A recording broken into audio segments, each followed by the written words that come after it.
Hey, everybody. I hope you're doing well. I'm super excited to be sharing with you one of my favorite people. Kolby and I have been spending a lot of time together recently, and I've gotten to know him. Kolby is a career strategist, and he is a job search expert. He helps job seekers figure out how to navigate this crazy job market that we're in right now, right? It's kind of insane. But he is the founder of Job Huntr. He has spent over a decade coaching job seekers on how to craft compelling resumes, build strategic networks, and master the art of the interview. Today, specifically, we're going to be talking about negotiations, which is, of course, one of those things that most people have a little bit of an aversion to. And so I'm just so thrilled that we get to have this conversation. Kolby, you and I, we love chatting, don't we? We do. We do. We do. We Oh, do. Lindsay, So, yeah, I would love for yeah. you to give a little introduction to yourself as well and share with our audience here how you got into this. My journey really started back in my very first job out of college. I was doing help desk support for a financial services firm, and I was stoked. Wasn't unemployed, was making more money than I ever had before, all of $34,000 a year. Was paying my way. My parents weren't my roommates. Life was good. And I went in there saying, I'm gonna work super hard because I want to make more money. I want to get a title bump. I really want to set my career on fire. So that's what I did. Overtime, nights, weekends, taking all the grunt work, saying yes to everything. Mm. And by the time that first interview come around, I was like, all right, this is in the bag. I got this. I'm excited for that $1.50 raise. And I go in there and I get the dreaded meets expectations. Yeah. And it was a real gut punch. It was a real reality check. And I'm glad I got it this early. I'm glad that my hard work was not recognized. And what I Mm. realized in that moment was I needed to be really strategic with how I looked at my career. Mm. And using my education in economics, consumer behavior, behavioral economics, I realized that people don't value work, they value personal impact. And that's when I Mm. started to kind of do some self-reflection and research on how do I not simply just do a good job, but make sure that it's influencing and impacting the right people. Yeah. And that's where the light bulb came off. And then through there and understanding how do I impact my boss? How do I impact C-level? How do I impact our users? By not simply just resetting a password or running that cable underneath a bunch of desks, but the higher need for it, was able to accelerate my career, get more opportunities, and ultimately become the head of North American operations for a large software development firm. Um, and then I woke up one day and realized that I was working on projects I didn't care about with people I could not stand, making people I never met a bunch of money. And I said, okay, something needs to change. And I realized that my approach to this in ultimately stop being a job doer and being a problem solver was not common sense. And so packaged it Mm. up, formalized it, and launched my coaching consultancy. Um, that was over 12 years ago now, went full time 10 years ago, 3,500 people hired, promoted, and paid since then. And I'm excited to be here today with you.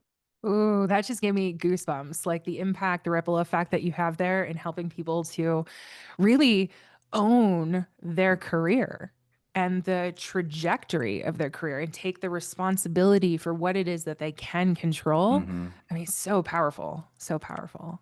So I excited to think have you here. yeah, and I think that's the big thing here is like I think a lot of us have careers kind of on accident. Yeah. You get the job, you get recognized, you apply, maybe it works, and it just is this it's this reactionary process. Yeah. And then all of a sudden you're old and you look back and you're like, what the hell happened? And so Yeah. it's my job to help my clients as early as possible take that control and that ownership so they don't end up somewhere they definitely don't want to be. Yeah. Amazing. Amazing. Well, thank you for joining us today. This is going to be a great conversation around a topic that's super uncomfortable for many Mm. people. Back when I was in corporate America, I actually had the opportunity to build an entire negotiation program for women. Mm. So I love this topic. I think this is something that not enough people talk about money Hmm. and the importance of money and the importance of what you bring to the table in order to receive money, right? And that exchange. And so, yeah, this is going to be a good chat.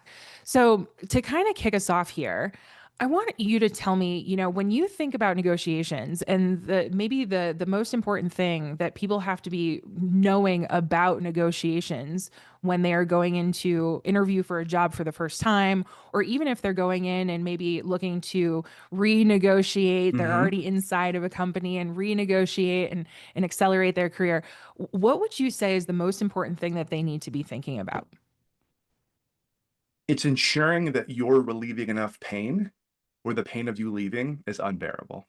Mm, yeah. Because this is going back to the consumer behavior part, right? We don't buy something primarily for what the thing is. We buy it for the thing it does for us. And we are, as human beings, as survivalists, we are more motivated by removing pain than accentuating joy. And Yeah. so if you can understand your audience, your next boss, your current boss, the powers that be who are going to make this decision and understand what is their real pain points and frustrations and how am I helping to alleviate those by leveraging my own expertise, experience, and passions, Mhm. then you start to give yourself more leverage. Um, and so again, looking at work not as work, but as a problem solving, pain relieving endeavor, a lot gives you the leverage to say, here's how much pain I've relieved. This is how much I think it's worth. Yeah. Yeah, amazing. So, how does somebody do that in practicality? Like, what does somebody need to do in order to get prepared for that? Because it sounds, you know, in a way, somewhat obvious, right? Mhm. We got to relieve the pain. But I think that people get really hung up in how do I do that? How do I do Yeah, that effectively, especially when it comes to money? So, yeah. let's walk through maybe an example here where let's start with somebody who's coming to the table for the first time. They're in the job searching market. They're really excited about an opportunity. Mhm. Maybe it's early on in their career, so they haven't had a lot of experience with going in and negotiating. What does that look like for them?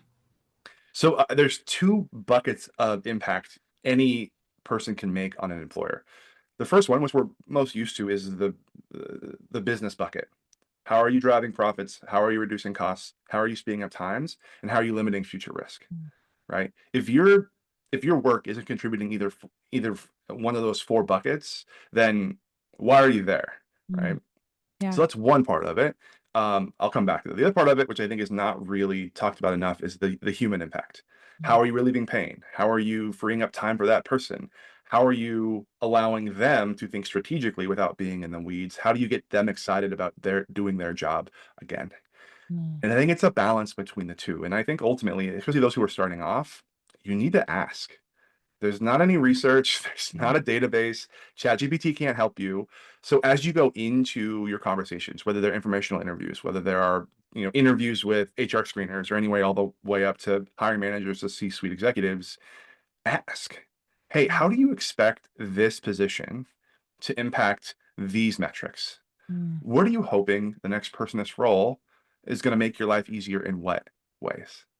Be direct and ask because it's definitely not going to be on the job description and they're not going to come out with it outright. And so simply yeah. being bold to ask and then allowing the conversation to say, oh, interesting. Why do you want this position to help grow revenue X%? Why now? What hasn't worked before? What do you hope is going to work in the future? Just getting super curious is then Mm, going to show the decision maker that this person means business. And then as we continue to talk today, it'll help drive your value up so that you can ask for more because you're delivering more on the outset. yeah. Amazing.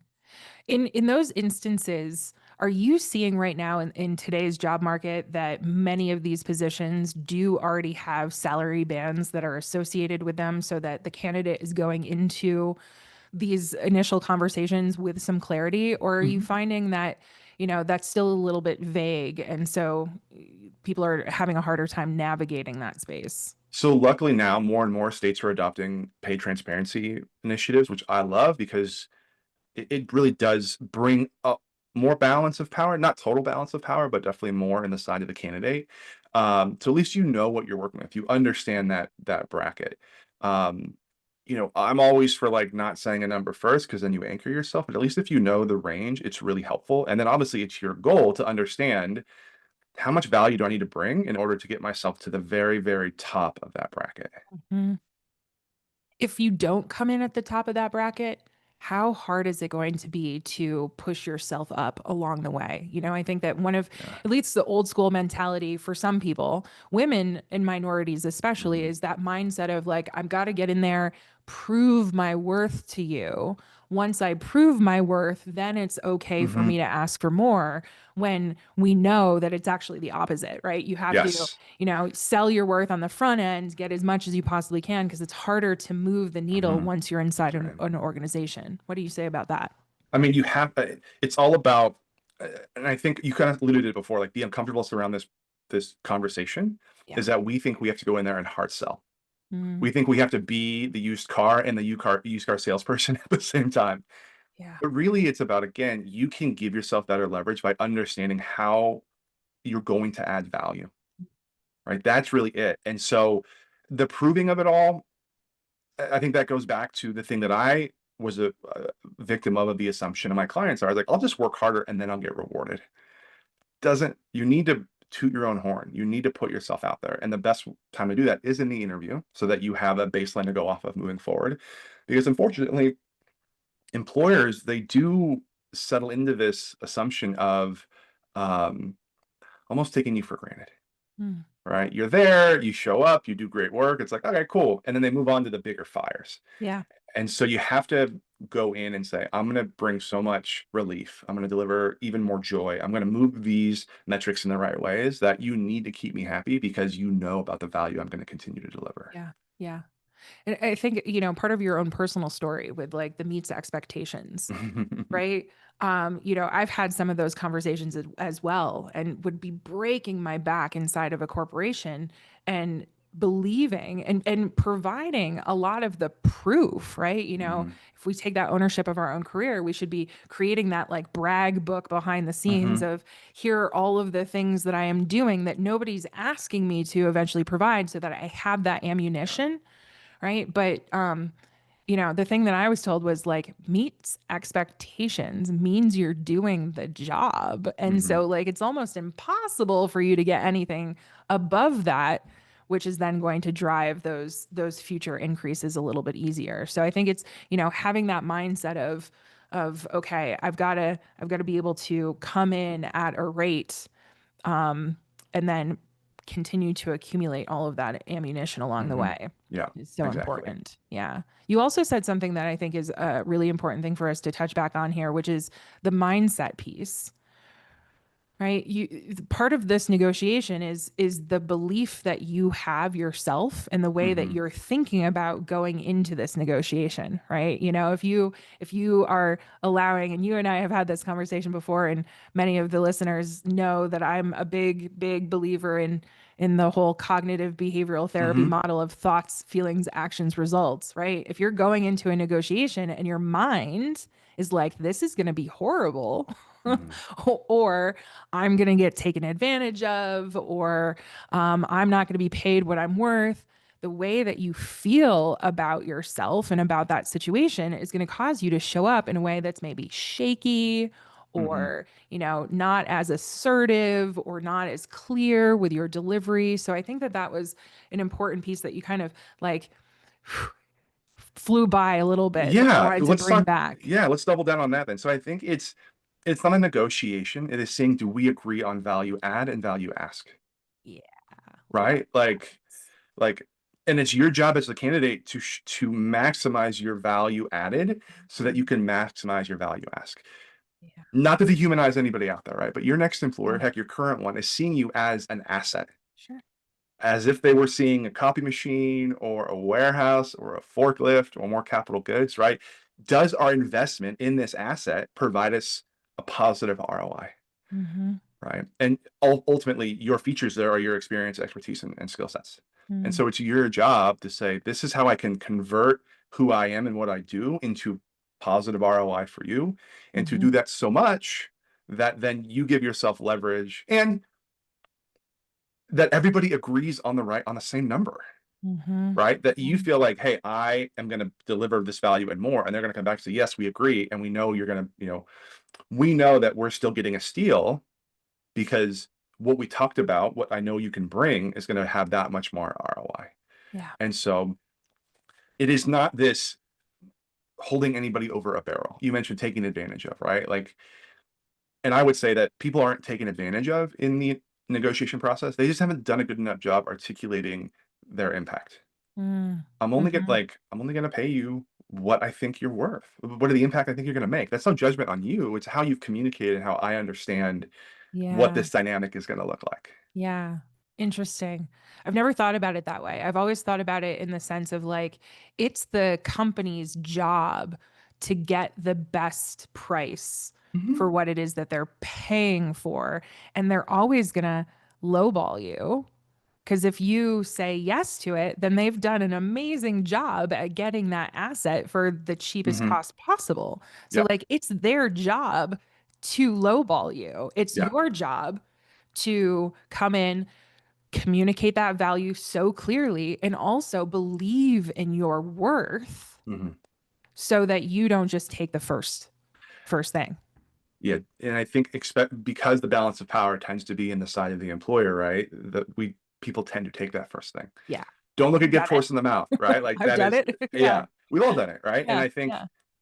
it's a it's a reminder, and I would say the people that do that ultimately are not only uh, less prosperous financially, but also less engaged Mm, because they know they're putting in more effort than what they're being valued at. So it's almost like the quiet quitting, right? That we yeah, heard about. It's like I'm only going to do as much work as you're paying me to do, right, and so right. everybody loses. Everybody loses.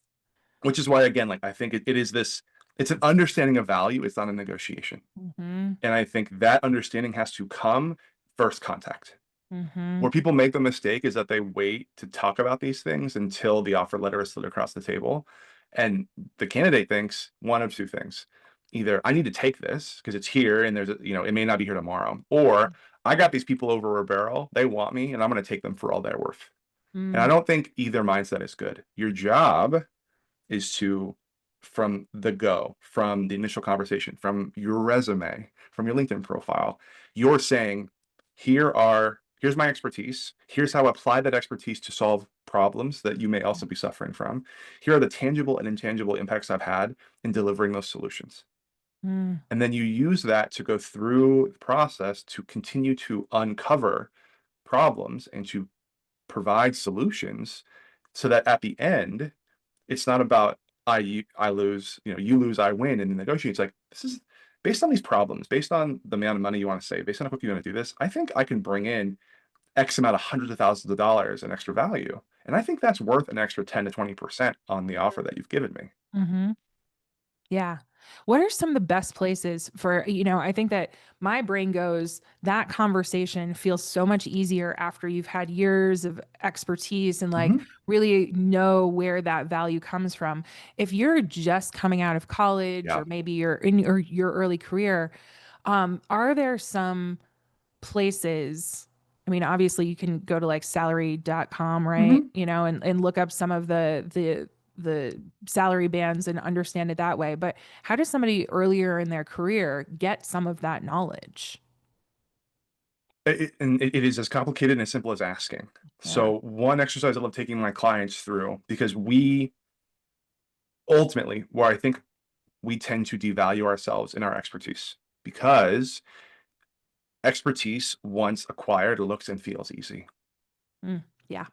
And the second it looks and feels easy, the second we start to devalue it. And so it's So not a true. lack of skill set, it's not a lack of expertise, it's a lack of perspective on it. Yeah. And so what I challenge my clients to do is to go out and to go to the professionals, the people, the friends and the family around them and ask them this very simple and direct question. How have I been able to help you? Mm, I love this question because it's very direct. You're asking one person and it's so open ended that you're allowing that person to take the question exactly where they want to go. mm, And with that, you're reminded of the ways that you're impacting, right? And I think, and by knowing that, you can then transpose, okay, if I'm really good at something as simple as organizing spring break trips with 15 mhm, friends, mhm, okay, that means I know logistics. I can run a spreadsheet. Like I'm good at, I know how to do research to get a good deal. I'm able to like secure the party boat or what have you. It's like, okay, there's some things there. And maybe you can then yeah. apply that to a company. And then also saying, what problems have I encountered in doing some of this work that a company at large might also be that I could help them with? Yeah. And I think that approach, even if you feel like you have zero experience, which is a lie, life experience is important. Classroom experience is also counts. Absolutely. You Yeah. just don't have you just lack the perspective. Yeah. And so go get perspective and then do some mental math about, well, okay, if I can solve this problem, who's suffering from it? How do I quantify that suffering? And how do I connect with them so that I can tell them, hey, I can be your pain relief? Yeah. Love that. Love that. I want to switch gears a little bit here as we're kind of coming towards the end of our time together. We tend to think about money as being the primary thing that we're negotiating. But what are some of the other things that you're seeing, especially today, that people are negotiating as part of their Mm, entire package? How yeah. how are you helping your clients to see the bigger picture of Mhm. what is possible? Yeah, I think it's a great point that hard dollars are not the only things you can negotiate with. So things like benefit contributions, whether that is healthcare, whether that is vision, whether that is retirement 401k, those are all absolutely negotiable. Other perks like I don't know gym memberships, pet Yeah. insurance, all these other kind of sprinkling on things, which is really good. A big thing now still is kind of I think a positive leftover from the pandemic is hybrid or work from home. Yeah.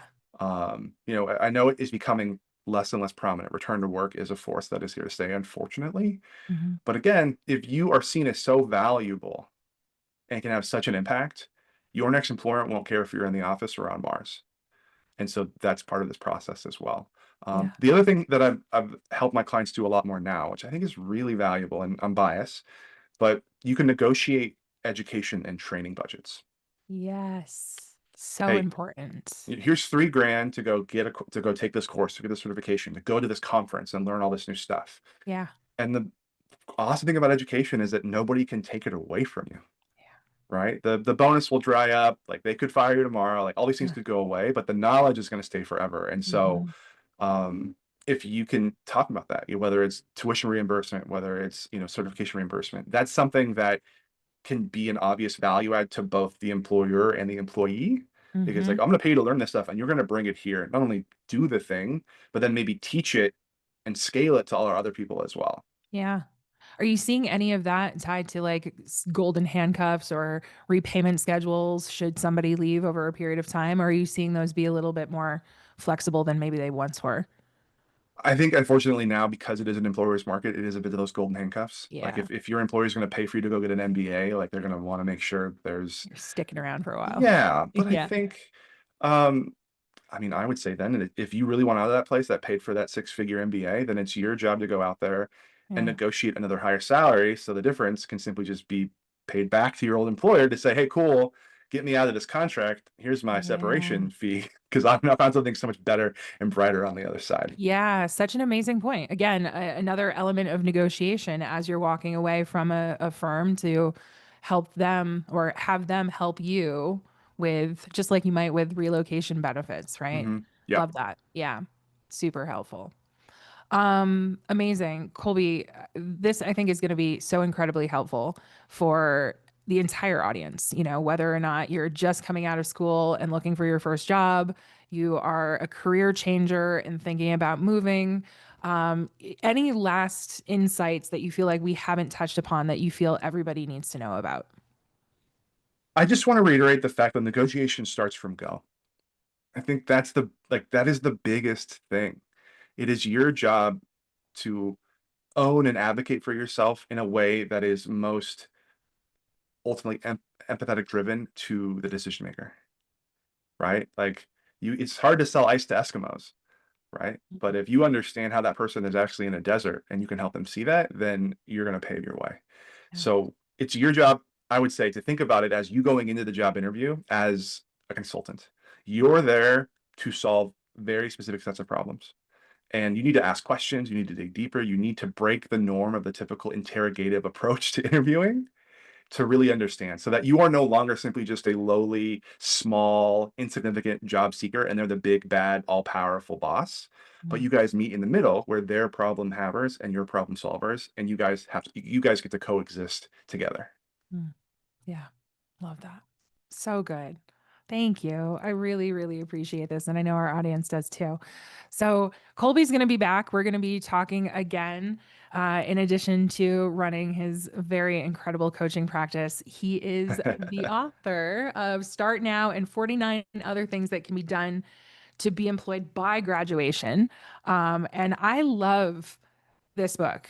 I love all of the tips that you have in here. They are so incredibly actionable and so easily consumable. It's not stuff that when I was reading through this, I was like, oh, none of this is hard. Mhm. It's just we don't do it. And you Yeah. have compiled such an incredible list in one place that is giving people the access that they need to be able to take their career by storm. So we're going to come back and we're going to talk a little bit about the book next time.